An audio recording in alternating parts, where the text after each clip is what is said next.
thing, that's a real thing that I am not worthy to do. I why Sterling didn't ask Figo to do that? Or why Sterling didn't do that one instead and give me something easier? Because there's so much to unpack from that and so much to learn from the history of the King James Version, how the King James Version came about. And in research of the King James Version, I found out so many things about the versions of the Bible. And friends, I believe the Bible, yes, is the word of God. But the devil did not allow that Bible to come about easily. What you have today in your hand called the Holy Bible,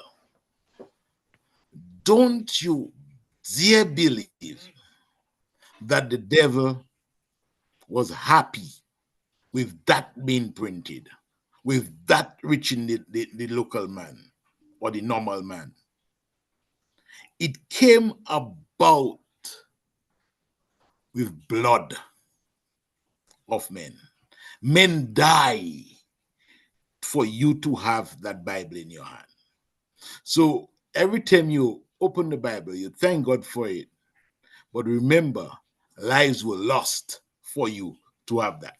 The King James Version, as it has been called, the King James. King James did not write or translate the Bible.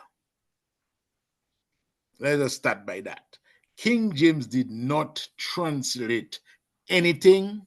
He did not write anything.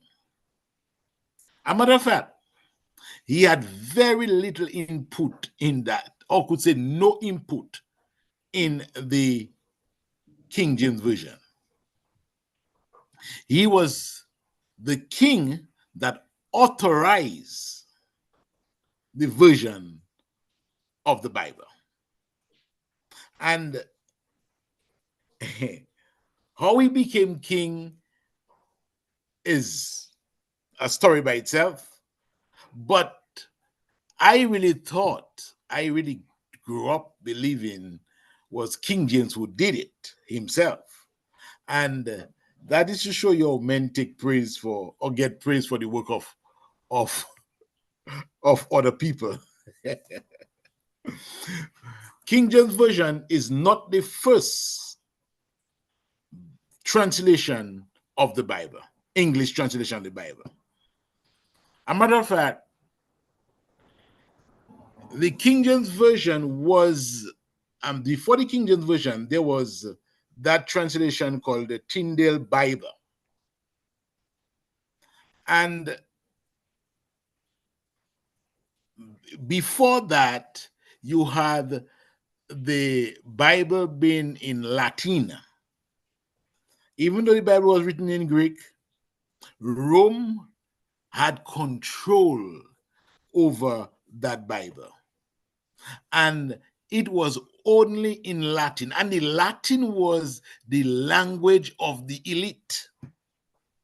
So the local man could not even understand that what was being read or spoken. So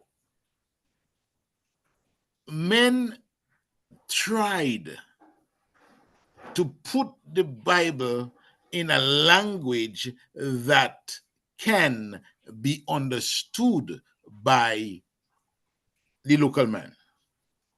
And when Tyndale did that, he met with great opposition from the Roman Church or from the Catholic. A matter of fact, he lost his life by doing that. And everyone who tried to bring the Bible to the common man was either executed or killed by the Jesuits of the Catholic Church. So the King of England, some men came together and asked the king authorization to get the Bible printed. And the king authorized that to happen. In 1525, William Tyndale produced the first printed translation of the New Testament in English. Over the next 10 years, Tyndale revised the new translation and embarked on a translation of the Old Testament. So that was before the King James Version. Now, in 1539, the official Greek Bible with prefix pictures picturing Henry the Eighth was produced for reading aloud in churches. That was in 1539. I'm just giving you a backdrop before I go to the King James. In 1560, the Geneva Bible was published. When Mary, okay, I just leave that for now. In 1560, the Geneva Bible was published. In 1553, she returned to the church. Okay, when Mary succeeded to the throne in 1563, she returned to the Church of England, to the Roman Catholic Church faith, and many English religious reformers fled from the country because of persecution. In 1568, the official Bishop Bible was published.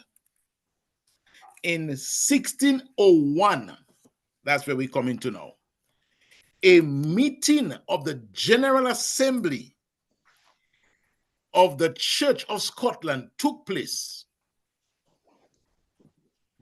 which was attended by King James the Sixth of Scotland. It was at this meeting that the proposal for the translation of the Bible was raised. Now, in 1603, King James of Scotland became became James the number one King of England. King James the First convened a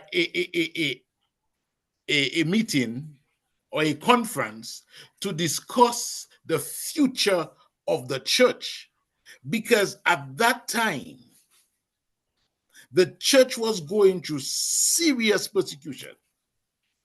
A matter of fact, a lot of the reformers had to flee England. It was at this meeting a New English version was proposed in response to previous problem of earlier translation detected by the people around that time. At that time, the king said that we need a translation of the Bible that should be in English and that can be understood by everybody. Let me tell you that did not sit well with the Roman Catholic. A matter of fact, they tried everything in their power to stop that from happening. Even an assassination on the king and parliament was planned. He was supposed to be in parliament to speak to parliament, and the Jesuit was organized, and the Jesuit was the military arm of the Catholic Church. And the king had chosen 47 scholars, 47 scholars, men of different caliber, to translate the Bible in English. And the Roman Catholic Church, the Pope and the bishop recognize if the local man have the Bible, their power will cut. Because it was what they say, what the Pope said was law. And people followed the Pope speak, the bishop pick it up, and he passed on to the priest or the cardinal and the bishop and the local, the deacons and the members. So it was not what the Bible says. And anybody who have that kind of power do not want to lose that power. So what they did, they planned to assassinate the king. And it is called today, or the king was supposed to meet in parliament, and a bomb was set below the parliament that would explode when the king arrived. So happened where God, I would say, protected him. When the bomb exploded, he was not in parliament. And that's why today the King James Version came about. So these 44 scholars had specific instruction from the king that we are going to do a translation, one that is close as possible to the original as possible. Those that were the translation that was there before had some influence one way or the other that was not correct. And because I'm not there to speak about the other translation, I'm not going to go so much into that. They were actually corrupted translation. Some of the translation was taken straight from the Catholics' archives, or what the Catholic used to translate from, and not from the original. And King James authorized these scholars, and while he authorized the scholars themselves were interested in getting it right. For a number of years, the King James Version was called the authorized version of the Bible. In 1608, the main translation was completed and was submitted for edition. From January 1609, a general committee of review met at the Sanction Hall, London, to review the complete map text, from which each of the 6 committee, the general committee, include John Boyce, Andrew Dwong, John Hammond, and others known only by the initial, included AL, who may be Otterlick, and they were paid for their attendance by those who authorized them. So in the 46 scholars that were given to do the translation, they broke them up in groups. And everyone had a set to work on. And after that was completed, everybody came together and bring what they had together so that it would not just be influenced by one man. So even though it was called the King James Version, it was not influenced by the king's belief. Now, that still doesn't make it a perfect translation, because still men put it together. Still, men had their own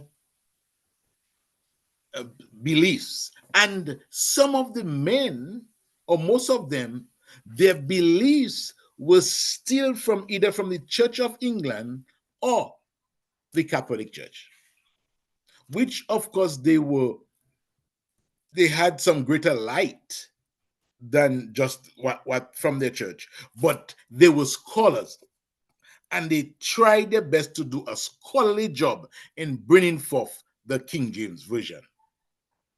Anybody have a comment? Anybody have a question? Sterling. Boy, you're doing good. I'll have a comment after Sterling comment. I'll have a comment. Go ahead, Sterling. Yeah. The first English Bible, though, was Bible translated into English was not the Tyndale. There was one before the Tyndale, the John Wycliffe Bible. Yes, sorry about that. Thank you about John Wycliffe, he was the first because it was illegal to translate the Bible. But because he was under the protection of the Queen of England, the King of England at that time, he was able to translate the Bible and get away with it. And that was in the 14th century. That was long before anybody else attempted to translate a Bible. And to translate a Bible, period. Then the guy there, Luther, translated one after him in German for the common people, because they saw a need to translate the Bible in the language for the common people, don't care whatever nation it was. Tyndale then attempted to translate into the English language after Wycliffe.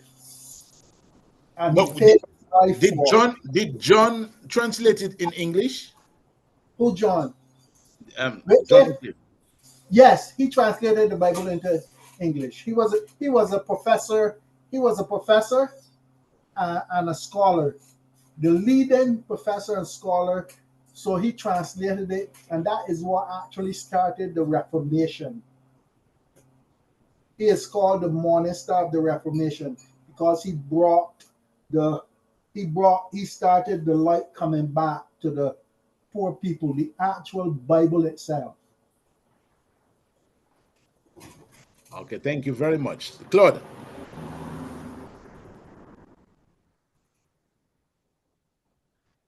Claude. Hold on a while. Okay. I didn't say hold on. Should I stop or? No, just hold on. I in 1 minute, I'll be there with you. Oh, okay. 1 minute.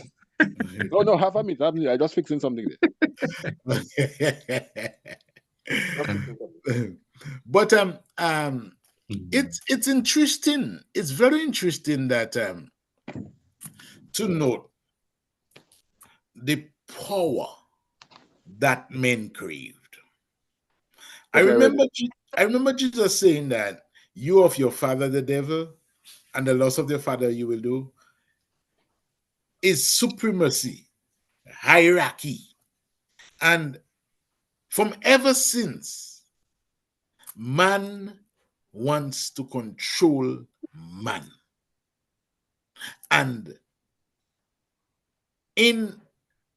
they do that in slavery, and then they had a new form of controlling man, and it was in religion. And if you can control a man by this thinking, you not only have him, You have his children, you have his grandchildren, and you have his generation. You have him for generation. And that what was set up by Rome. Just imagine. Idea when you're ready. Okay, just imagine. It was made illegal to translate the Bible for the common man to use. Think about that. Claude, go ahead. Yes, but you're doing a very interesting study that highlights the manifestation of the great controversy. That when you look at God and you see about how powerful, how God is so powerful, and when you look at how the devil plays resistance, how the devil plays resistance in resisting the truth, in resisting the advancement of truth and the word of God. And you see it, and here's the crazy part about it, brethren. Here is the crazy part about it. It happening in God's house, inside the man, God, the man coming inside God's house and doing that kind of problem, perverting the understanding of God's men, God's people, and creating those things. So that is very, very, that study is very interesting. One of the things I wanted to comment on is the dates in which that is happening. You talk about the Bible, the Wycliffe Bible. This is the Wycliffe, and the date was 1527, and then we moved on to the 1600s, where you see we had a number of the translation occurred around the 1500s, but notable. What is important to note here, the catalyst for all of that change was that very important date of 1517, the Protestant Reformation. That sparked the challenge by across Europe, challenging the Catholic Church. And that opened the door, that challenge opened the door for the printing of the Bible. But before that, which what I'm going to do, I'm going to talk about the Renaissance and the role the Renaissance played in that Reformation. Very, very important. And the way God have his thing, God had this thing in order. Because without the Renaissance, the Reformation would, the color, the direction the Reformation take, it would not have. And one of the great things that came out of the Renaissance movement is the creation of the printing press. And because of the printing press, we were able to, because printing was limited. Leave the rest. No, he can go. He can go. All right, that's very interesting. That's very interesting, Claude. Now, I want to zero in on certain things there that Claude really touched on. The King James Version was called the Authorized Version. It was after the King James Version came out in 1611 that the Jesuit while the King James Version was going on or being worked on, the Jesuits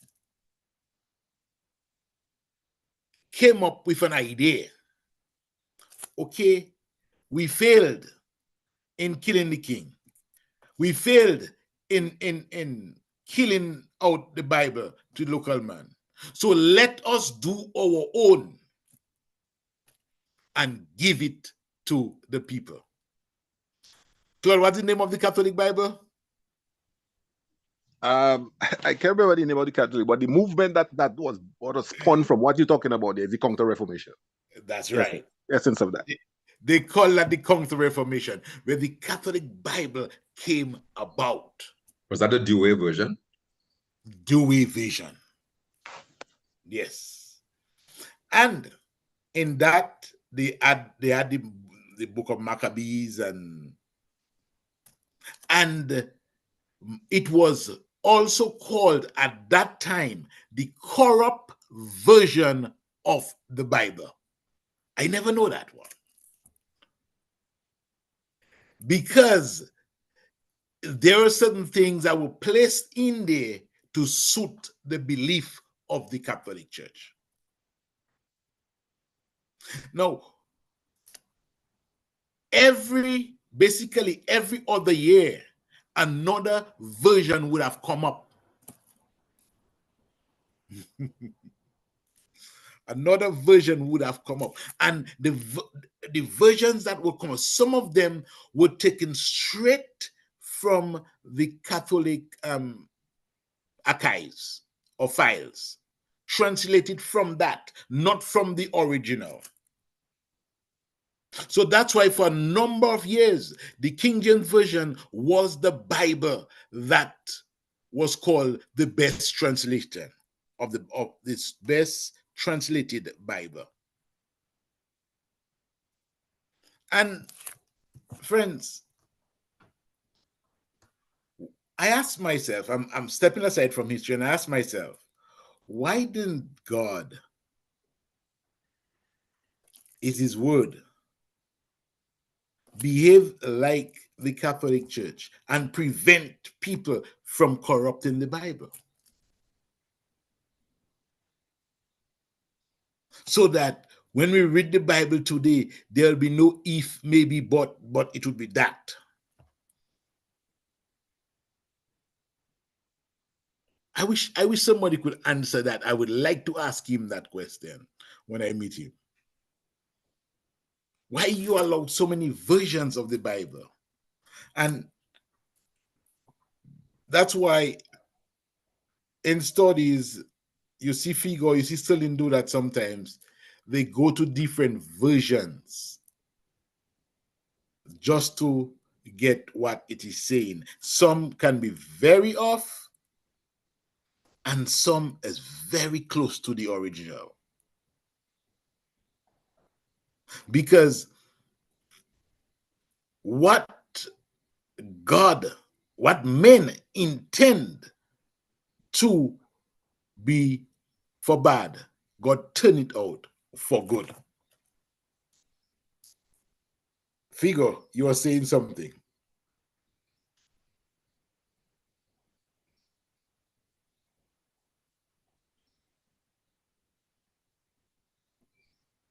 Okay.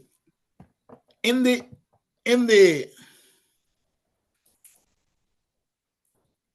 I must admit to you that there are errors in spite of 47 scholars came together and put this King James Version together. It is not without errors. Some of them are based upon what they believe at the time. Some of them, the manuscript that was used, they make up that some words, when it was translated from the Greek to English, it lost the essence of what the writer was saying. It didn't come out exactly the same. So up to today, you have scholars still grappling with some of that. One example in the King James Version, thou shalt not. Thou shalt not do this. Thou shalt not do that. That was captured to bring out the way English was spoken at the time. Not that it make it wrong or is an error.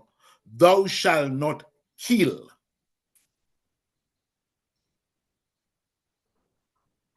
It was, if it was written today, it would be thou shalt commit murder. but it was generally understood at the time. And at the time where people was being killed just for having the Bible, I could imagine translating that and putting that in there.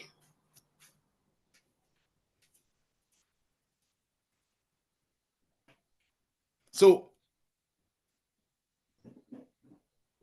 I will continue by telling you, it's only God that preserve these words. Anybody can come in from there when I go to another section. Yes, the English was, I think the versions got upgraded like every 10 years or so. Was supposed to be upgraded every 10 years or so, because the English that is spoken today is far, far different to the English of the 16th century. Major words have changed. They have words that have been created that never existed before this time. So, yes, what you're saying is correct. With the limited understanding, and even then, English was limited in the 17th century when the Bible was translated. English was limited in its scope and understanding. And when the first Bible was translated, the Wycliffe Bible, it was even more. If many people hear Old English from the 14th century, they would not understand it now. You cannot, I don't even think they can write it. Most people can write it. From the Chaucer period, and you get Shakespeare English, which is even more modern than Chaucer, and they had to do a lot of with Shakespeare English to make it, to use it today, to get people to understand it today.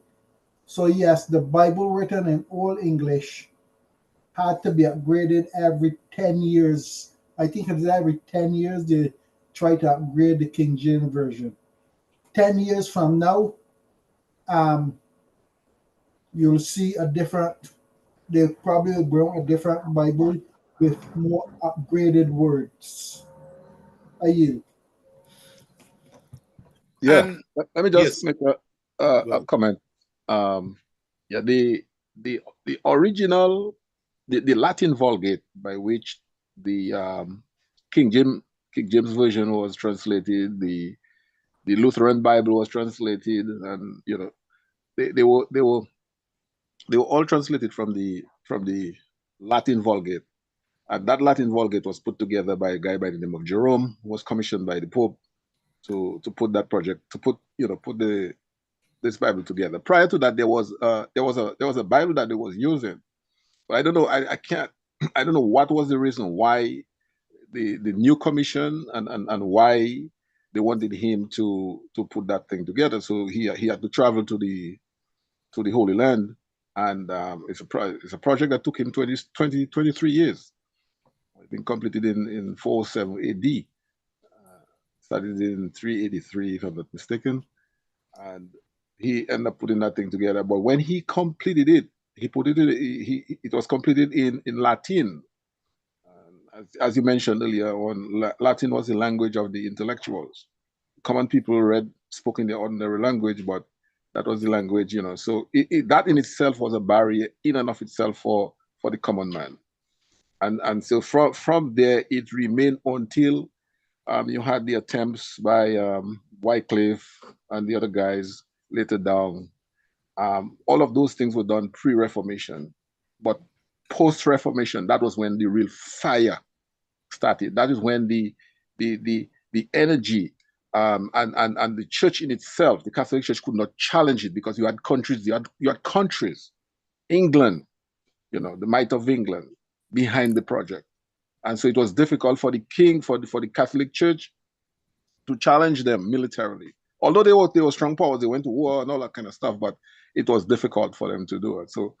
So at the right time, the Lord did this thing. But we cannot not highlight that Protestant Reformation that got the attention of kings, that got the attention of noblemen, powerful people to oppose the Catholic Church. Yield.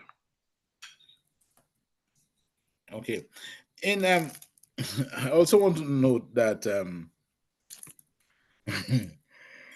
the Geneva Bible in 1611, despite the King James contempt, the work enduring popularized made in Geneva, popularity made in Geneva Bible, an important influence on the translation of the King James Version. The Geneva Bible had a great influence on that. And I mean, just imagine that President Biden banning versions of the Bible, and that become popular, and that is accepted by people. I mean, the Bible today that men take and just say what they want and use it for their personal piggy bank, and that was center of politics in the 1600s. Because King James was also head of the Church of England. And so he had political power and religious power. Rome, on the other hand, trying to infiltrate that church with its influence and power. And at that time, England was also conquering lands or countries or islands, colonizing islands, and bringing in the English language to the people. And what Bible they brought? The King James Version. What did Rome did? Come to evangelize them. So, and there was this battle of Bibles with the Roman Bible and the King James Bible. That's why even in my time, you will not find a Catholic having a King James Bible. It was banned by the Roman Catholics to have a King James Bible in your home. It was called a heretic Bible. It was called, the reformers were called heretics. They were called all kind of names. And if you had the Bible, you too was categorized as a heretic. And the name Protestant was not a good name. You were protesting against the Church of God. So, and that's the Bible the Protestants use. So if a Catholic come at your home and there was a King James Bible at your home, they might not come back, because it was a banned book, a bad book. Today, it's accepted by everybody. There's plenty more after that, but I choose to, with my limited understanding on research, that is what I can give today. You did a good job, man. You did a very good job. I'd like to comment. I'm sorry, when you're done. Yeah, I'd like to make a comment.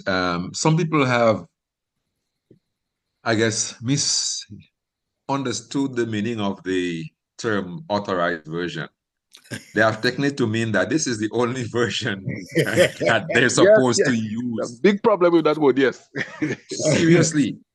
And I have seen, I mean, there are battles taking place on Facebook, on YouTube, in church. I have heard discussions on that. And there are people who tell me, you know, on WhatsApp exchanges, that's the best version, that's the only true version. And I mean, that kind of thing, because it's the authorized version, right? And I don't doubt that the King James Version is for the most part, a solid, right? A solid version in terms of doctrinal content, in terms of conformity to the original manuscript. And like you well indicated, you know, it's not perfect. It's not perfect. It's far from perfect. It has its own limitations, its own challenges. And not only is the question of English come into play here. I think Sterling mentioned that the language of Chaucer and the language of the King James time, some of those expressions, as we know, they are obsolete. There are some words in there, if you were to read them to a modern child, a child of this century, the child will not understand those words because they don't use them anymore. And other versions have tried to give a more modern content, a more modern rendering of the English. Some of them do not do a good job translation-wise, right? Some of them depart from the gospel content of Scripture. And for example, you see this verse, John 3:16, whenever you see, for God to love the world that he gave his one and only son. That's one of those versions that you know, well, that's one of the verses in those versions that I know is there for the wrong purpose. We know the battle with the begottenness of the Son of God, right? His sonship. We know it's called into question. We know it's hotly debated. We know that the devil has attacked it, you know, right, left, and center. And some versions have chosen to use the language of I'll just call them for now Hitler's scholars, the ones who wrote the Dictionary of New Testament Words. All right, they made a concerted effort to fight against the sonship of God, of Jesus. And so you will find things like one and only son instead of only begotten son. So that's one of the things that we have to look out for. And it's always good, as you indicated, to compare other versions, you know, see what another versions say. And if you still have doubt, try to use things like Bible Hub, you know, online, which will give you a better idea. Again, might not be totally accurate, but at least you'll be heading in the right direction. Let me just for purpose of illustration, right, put a verse on the screen, and I will read it for us. I'll read it for us. Here is what the verse says. For the mystery of iniquity doth already work. Not only is doth an old word, but we can understand that. But when we read, only he who now letteth will let, until he be taken out of the way. What do we understand by only he who now letteth will let? Nothing. What does let mean generally in English? To allow. To allow. And that word in King James time was used to mean the very opposite. Anybody who has studied a little bit of law would have known the term without let or hindrance. Let in that sentence means to hinder. not allow or permit. And so somebody reading that, only you know letters will let. They don't understand it. If you were to put that, right, even by the next to it, the New King James Version, only he who now restrains, right, to hold back, restrains, will do so until he is taken out of the way. You find, and that's just one example. I could find a number of examples in the King James Version. I used one this morning, ghost, right? Holy Ghost is not a very good translation of the word, and there are many others. Charity in 1 Corinthians 13. We are continuing that one. Charity.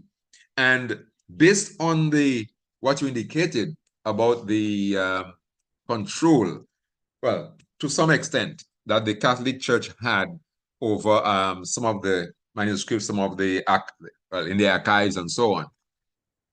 And as you indicated, some of these men, they did their best. Some of them did indicate in their translation some of their theological biases. In 1 Corinthians 13, in the New King James Version, you will see the word love all the way through. But if you look at the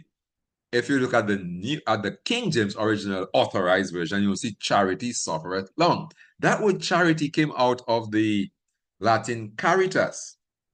And caritas in Latin is more or less leans on the side of good works. By the way, there are caritas organizations in various countries. These are good deeds organization. That is so opposed to the gospel, right? That which will remain is good works. That's not true. Charity suffers long. That's not charity. It's not caritas. It's agape. And caritas was substituted for agape for whatever reason. There might be an history behind that. But these are some of the things we need to be aware of. And so if somebody brings it to our attention, we should be open to learning from it. There's a 1 John 5:7 story that I heard Doug Batchelor saying, some people are opposed to 1 John 5:7, but I believe that every word of God is true, And I put a comment under his video. I said, the Biblical Research Institute of the Adventist Church says that verse, and there's a story behind it. You can research it. I think Doug Batchelor has done that, but I may not talk about him. But we find those anomalies, and we find these inconsistencies, and we find these obsolete words that show up in the King James Version. I just want us to be aware of it. That's why one of the versions I prefer, right, is the New King James. Usually when I do my studies in preparing for the Bible study, there are a lot of them on this app that I use. That's the Weymouth, the YLT, the ASV, and I compare those. I compare those because it gives a much broader meaning than just sticking to one version. I yield. Now there's a lot of things that I choose to leave out. And it is to do with some scholars who were involved in translating the Bible did not believe in grace.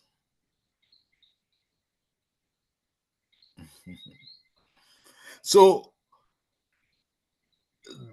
they and that is why one of the reasons they didn't believe in fully everything that God did. Example, what Figure just brought on charity. They believe so much in works. And remember, these people were very influenced either from the Catholic Church or from the Church of England. And no matter how scholarly you are, for example, you have scholars who have doctorate who believe in the Trinity. You have scholars who have doctorate who believe in Mary. All right. So it doesn't matter how scholarly you are, when your background is tinted and you're doing a writing a work, what you believe will come out. And that is why you get some part in the King James Version that have a tendency to go to works because of the background of the group that was doing it at the time. And one of the reasons why it was called the authorized version, it was the authorized version of the English of the Church of England. And that was carried out on even down to this day, the authorized version of the Bible. Because some versions were not authorized. In other words, the religion was determining for you which Bible you use. Simple as put. You couldn't make your own decision.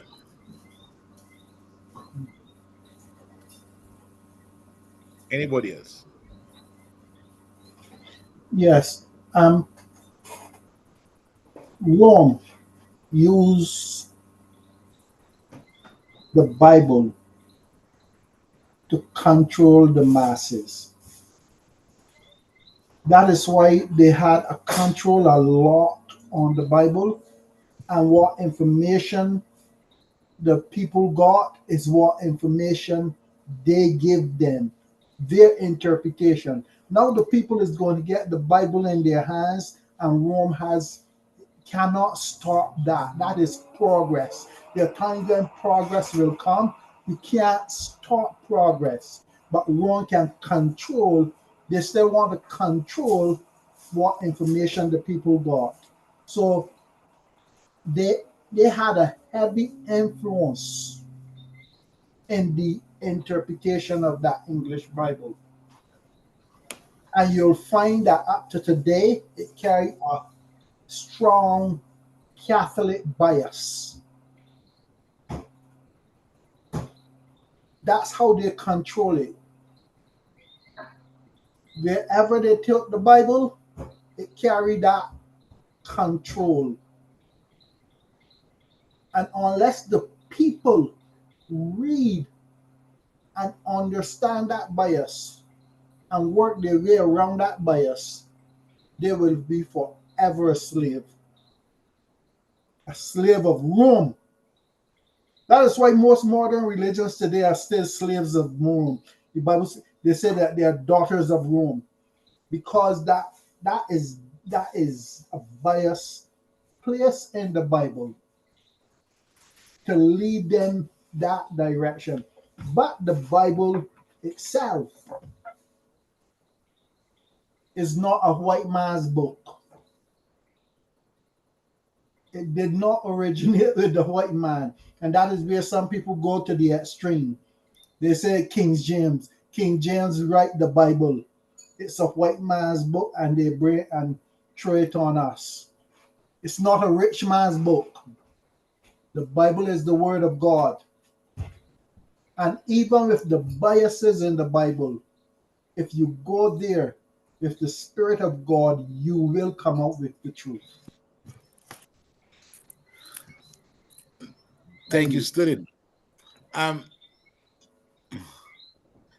What's the last part Sterling said there is so correct.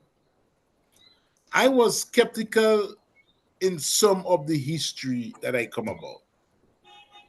When I say skeptical, is that some people can be discouraged when they hear certain things. And I always try not to be the one to bear bad news. However, in the different Bibles, for example, in the NIV Bible, do you know a satanic, the same company that prints that Bible also do the Satan Bible?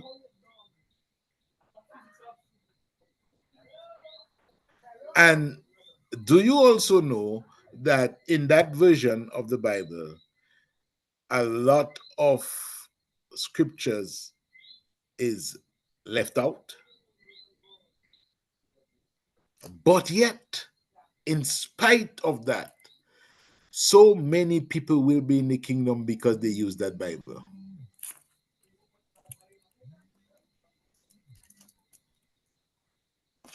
So many people will be in the kingdom because they use that Bible. So that of itself tells the power God has in the Bible, used in the power that is in the word. Because even though you try to corrupt the word, the translation of the Bible is not inspired. The word, listen to me good, the word in the Bible is not inspired, but the thought is inspired. So the word can change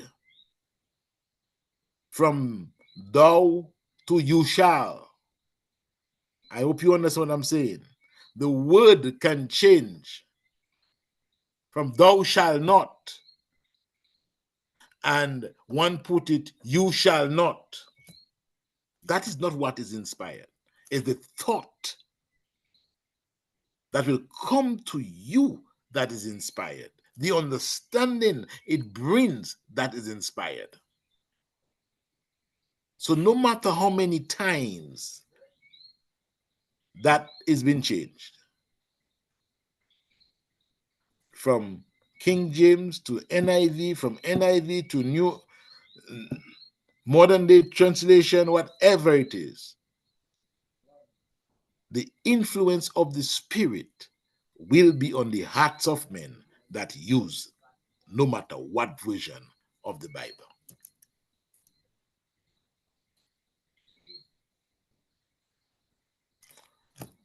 With this, I hear. I hand over to Sterling. To me. He smiled.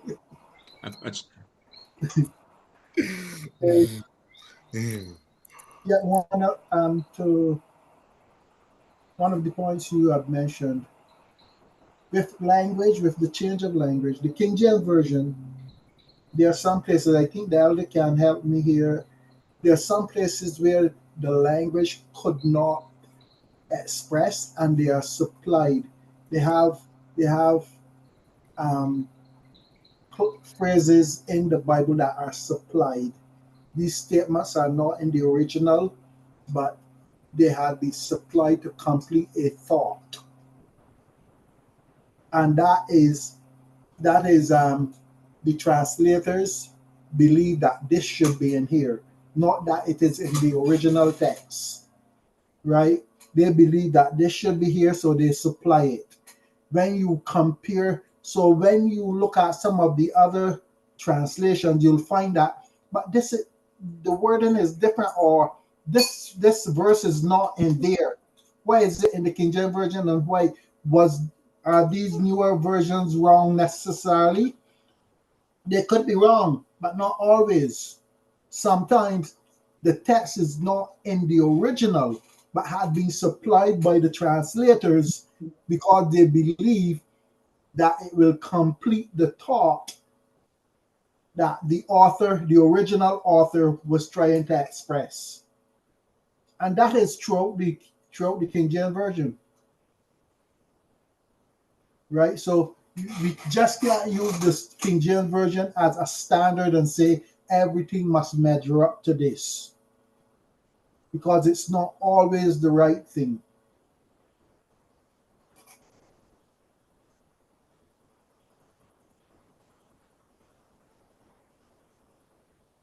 Yeah. Okay, I'll make a brief comment on that, since Sterling mentioned, yes, that is true. And the importance of study, and it's good to let us know that, or remind us that there are study tools that laymen can use. And when I use the word laymen, I'm referring to people who are not schooled in a particular discipline having to do with understanding the Bible, right? There are people whose scholarship led them in a certain direction. There are others who didn't. And when it comes to certain disciplines, I am a layman, right? So I'm using the term in that sense. Let me give you an example of what Sterling just referred to. And I won't say scholars, but leaders, preachers, teachers of the Bible, if they are honest and their desire is to stand on the side of truth and lead others toward truth, they will be open enough to say, okay, this word was not here. It was supplied. But in some cases, it completes the meaning. In other cases, you can show where the word doesn't really need to be there. It may only have been supplied because of the thought process or the doctrinal bias of the translator, right? Here is an example of something I encountered when I was maybe in my early college years. I read a paper by a certain doctor, a certain doctor, doctor of theology. And he was trying to discuss or discount the Seventh-day Sabbath as taught by Adventists. And so he looked at Colossians 2:16, and let me put it in the King James Version. Here it is.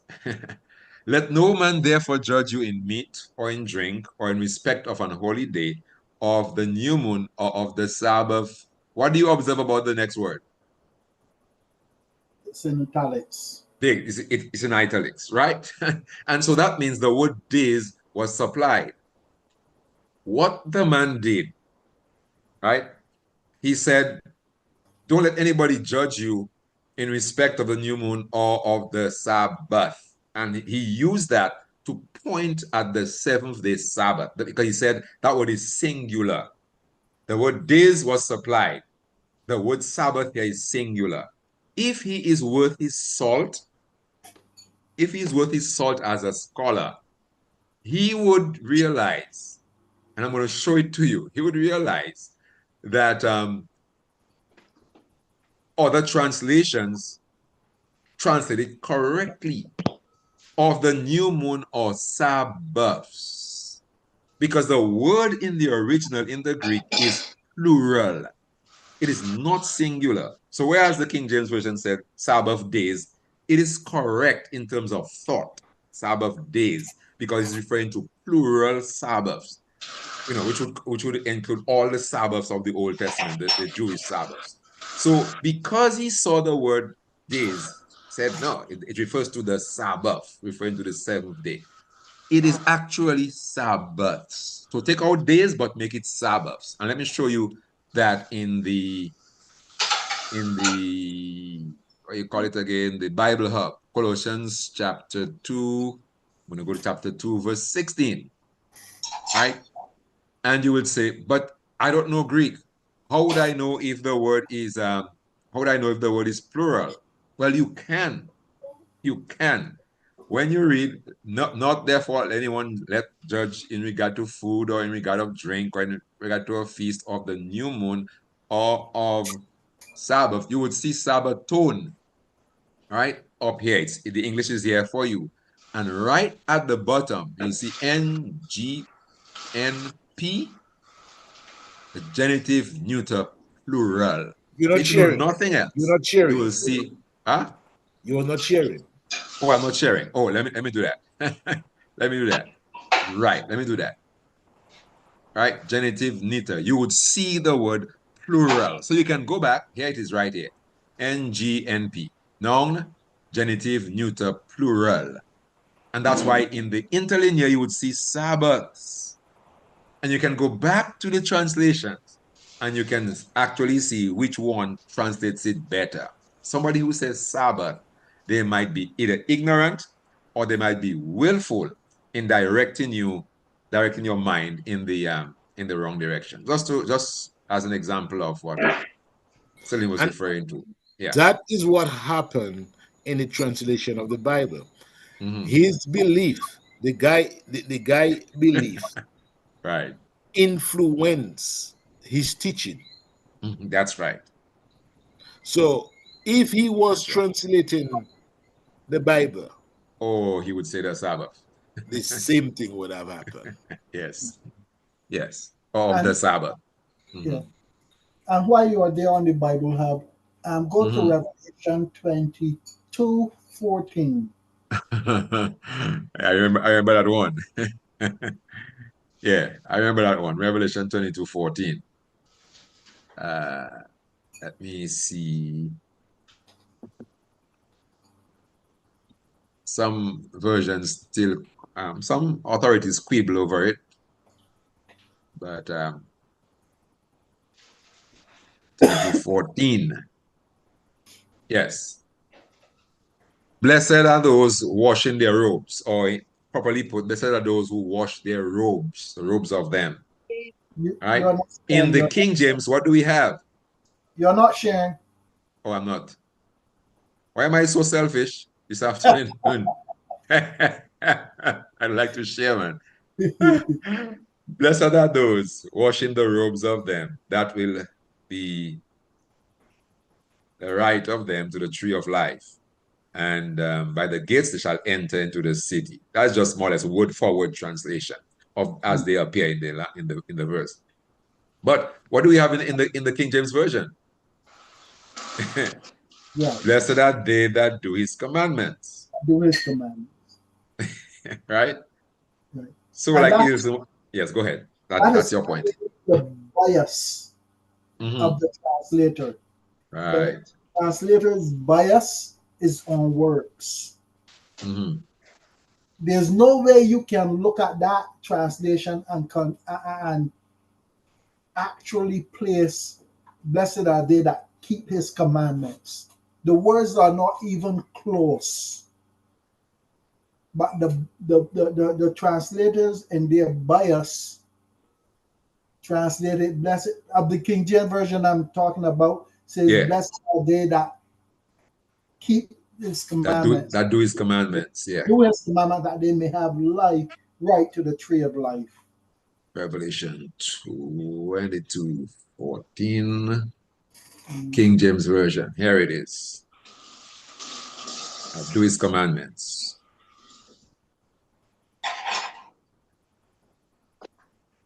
Let me see what the New King James Version says, if it agrees with the King's commandments. Yes, the New King James also says that, right? It conforms to the King James in that sense. When you go to, let's see, the Good News Bible, it says those who wash their robes. The contemporary English version, wash their robes. The Authorized Standard Version, wash their robes, right? The Jubilee Bible, it says do his commandments. Weymouth, wash their robes clean. Young Living Translation, these commandments. A few of them do, right?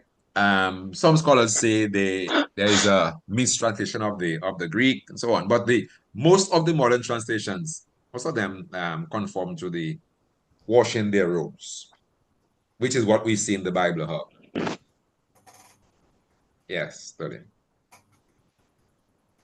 So the believer must do their due diligence in studying. Eh, You must do your due diligence. And Ellison, I want to thank you so very much for this presentation. Um, it is important that we learn, that we know about that book that is considered the greatest book of all books in the world. It is the most popular book, the great. No other book have sold as many copies or is as widely um, distributed as the Bible. And so it is important that we know about it. The history of the King James Version is just that. But then there are all the other versions that you were mentioning, how they came about. I'm always humbled when I read the story of John Wycliffe and what he went through to break that law where no one was to ever translate the Bible. It must be in the language of the scholars. Education, the understanding of the Bible should only be in the hands of the scholars. I remember a friend of mine telling me that her pastor told her, she that is why we went to school. It is we who is supposed to teach you what the Bible say. We have a better understanding of the Bible because we went to school to learn that. And the pastor was dead wrong, right? The pastor was dead wrong. So today, every person with a phone now Yes. could Yes. go on there. Yeah. And with that one phone, you have so many tools to help you. We talk about the spreading of the gospel. Um, your favorite author, um, Elder, like the leaves of autumn, like the leaves of autumn. You My see this favorite phone? author. This phone now has the gospel like the leaves of autumn. Every human being that has a phone has access to the Word of God, and you can read, you can study. It also have the tools, the different apps, but you must do your due diligence. Next week we will be looking at. I had the Pharisees. Claude said that it is a Renaissance. He's passionate. You heard how they had to stop him this evening because he Yeah, just man. wanted to go on the Yeah, man. Renaissance, right? The Renaissance, that period of transition, that period, it is so there's so much. But I won't go into that because that's Claude's spec. So next Sabbath evening, we'll be looking at the Renaissance, the impact of the Renaissance. It have several impacts. It has industrial, political, but I'm hoping that he would lean heavily on the religious, its impact on religion. Oh, How, I'm presenting next week, right? yes, Oh my goodness. All right. how the Renaissance impact religion. Yes. And Yeah. with that, you understand a little more of slavery and the conquering of the world by the European nations and so forth.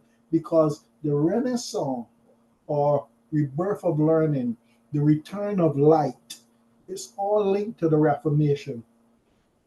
The following week, I'll be doing the Reformation, um, which is linked also to the Renaissance. So these three topics we have to take as one: Yeah. history of the King James Version, the Renaissance, and then